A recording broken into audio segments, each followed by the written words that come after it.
আসসালামু আলাইকুম সুপ্রিয় শিক্ষার্থী বন্ধুরা, কি অবস্থা, কেমন আছে আমরা সবাই? আজকে আমরা আপনাদের সামনে একটু টেন্স এর যে বিভিন্ন স্ট্রাকচার আছে এটা নিয়ে আমরা একটু আলোচনা করব। তো চলেন আমরা কথা না বাড়িয়ে শুরু করে দিই। যেমন আমরা জানি টেন্স প্রধানত তিন প্রকার। কয় প্রকার? তিন প্রকার। কি কি? Present tense, present present tense, তারপর হচ্ছে পাস্ট টেন্স, আর হচ্ছে future tense. So my dear student, এখন আমাদের এই প্রত্যেকটা টেন্সের আবার চারটা করে প্রকার আছে। যেমন প্রেজেন্ট টেন্সের মধ্যে আছে প্রেজেন্ট ইনডিফিনিট,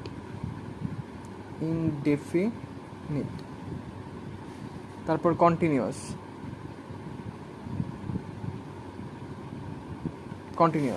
তারপর হচ্ছে প্রেজেন্ট পারফেক্ট টেন্স, এরপর হচ্ছে present perfect continuous, perfect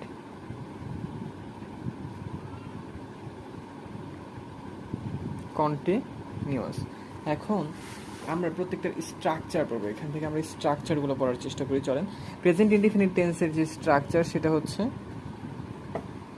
present indefinite টেন্সের স্ট্রাকচারটি কি বলতে পারবেন my dear student? Subject plus ভার্বের base form plus object, subject plus V1 মানে ভার্বের বেস ফ্রম প্লাস অবজেক্ট। এখন আমরা একটা এক্সাম্পল পড়ি। এখন আমাকে বলতে পারবেন কে বা কার একটা সেন্টেন্সের সাবজেক্ট হতে পারে? Noun, pronoun, noun phrase, noun clause, এরা একটা সেন্টেন্সের সাবজেক্ট বা অবজেক্ট হতে পারে। সো আমি যদি এখানে লিখি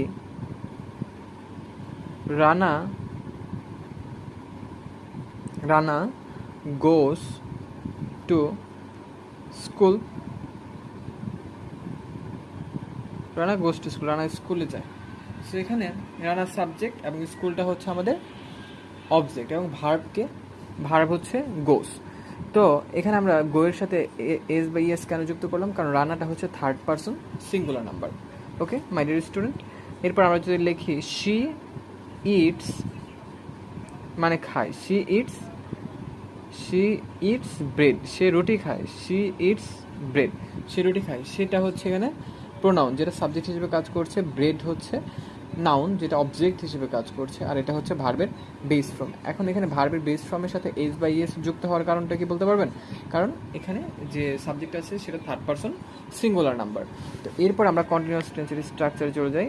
structure subject plus V1 plus ING plus